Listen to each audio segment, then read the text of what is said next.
Yun. Magandang hapon guys, no? Isa na naman tayong video sa ating YouTube channel, usapang darts at iba pa. This time walang practice throw, walang darts review, walang ibang kwento.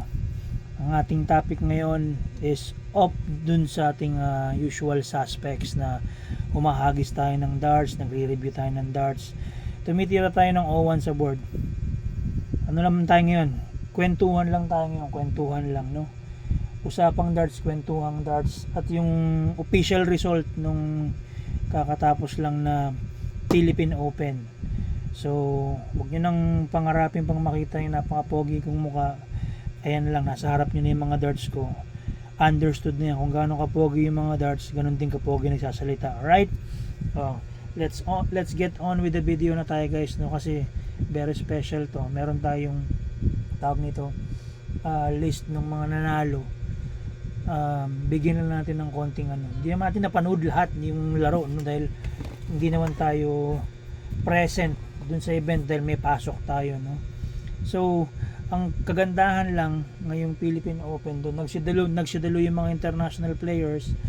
However, hirap din silang maka-place talaga ngayon. This time talagang hirap din sila, kaya lang yung mga inaasahan natin mapupunta, like yung mga players ng Oceania, like sila Simon Whitlock, yung mga team members nila from Australia, at saka yung karatig lugar nila which is yung New Zealand, yung mga players nila ron, mukhang hindi sila nakarating. But meron pa rin mga international players na galing sa Hong Kong, Japan, at saka sa Singapore, sila Paul Lim. So nagdatingan sila guys, at marami nagpa-picture.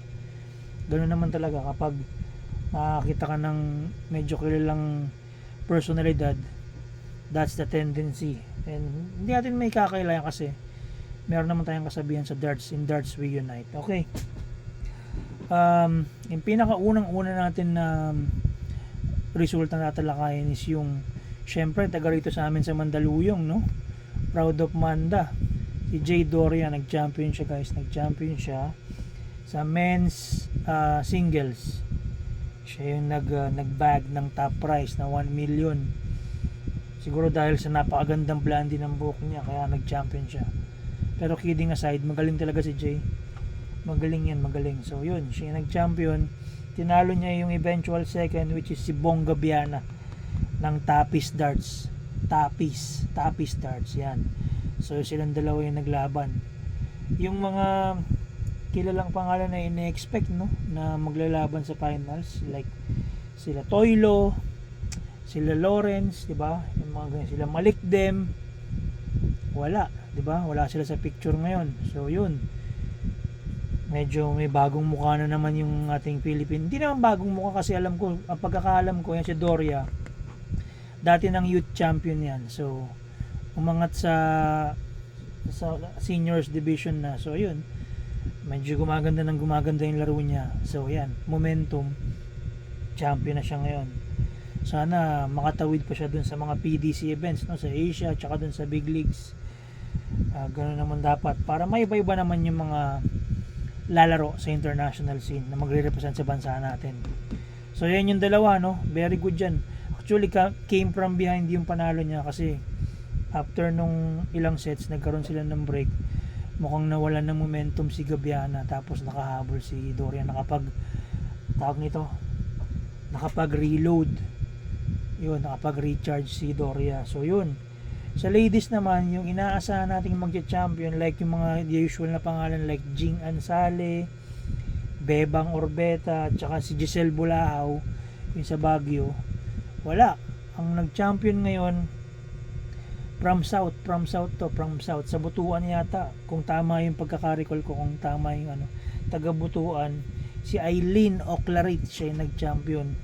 Nag-second is yung taga Japan, si Yuki Sakaguchi ba? Sakuragi, basta Sakaguchi. Yan, silang dalawa yung naglaban sa ladies championship yan. Yung sa may youth naman, which is hopefully may interview natin yung isa sa mga kabataan dyan, at mailagay natin sa ating YouTube channel. Taga rito sa amin, first timer sumali sa big event na ganyan with all the pressure, si Rain Mejia. Pamangkin namin yan, player yan dito sa amin sa Comembo, anak ng tropa yan, sa pamangkin natin yan. Pinost ko na yan noon sa Facebook na sabi ko itong future ng darts dito sa Comembo. There will be a time na magka-champion tong bata na to. Si Rain Mejia, first time sumali sa youth, nag-top 8 siya, nag-top 8 na nakatapat niya lang si Japet malaluan kaya nawala yung momentum to go into a much deeper sets pa sana or sa much deeper stage nung competition. But anyway, Rain, congrats, galing kay Tito Atan, alright? Pero ang nag-champion yan, ito kilala na to, si Moises Habil.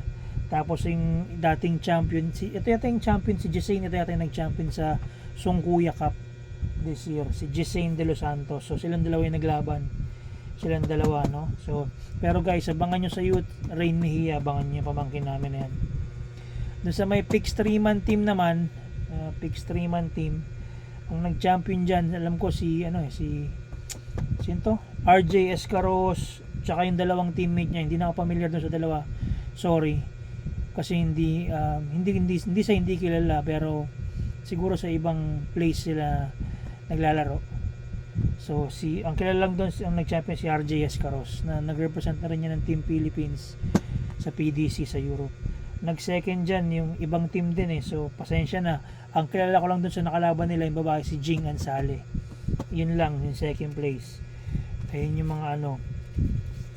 mga nakuha ko lang na results. Hindi ko nakilala yung ibang pangalan, pasensya na kayo. Yung sa may Pix 4-man team naman na napanood natin yung live,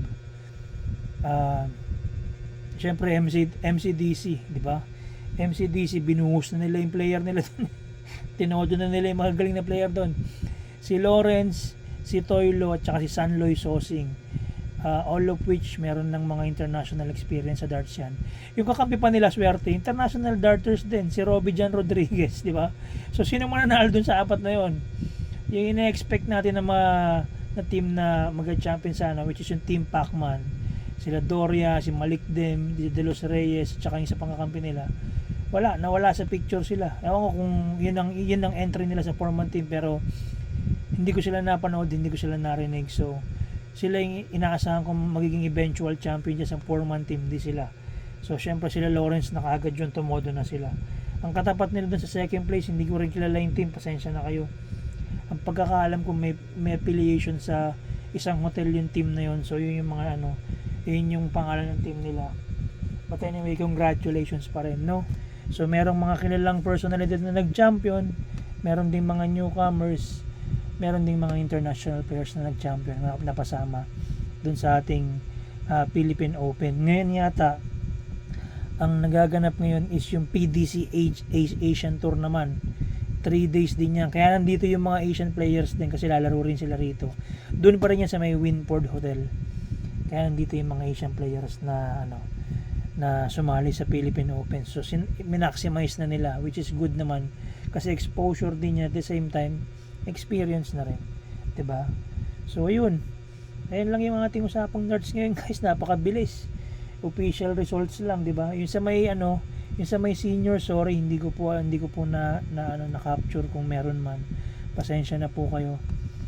Pero anyway, yun po yung ating update sa mga winners circle ng ating recently concluded na Philippine Open. Again, guys, sa mga youth guys, sa youth players natin, abangan nyo yung up and coming player namin dito na hinahasa namin, si Rain Mejia. Eventually yan, si Rain ma-develop, mag-focus lang, sasabay na yan kala Japet, kala Moses, sasabay na yan.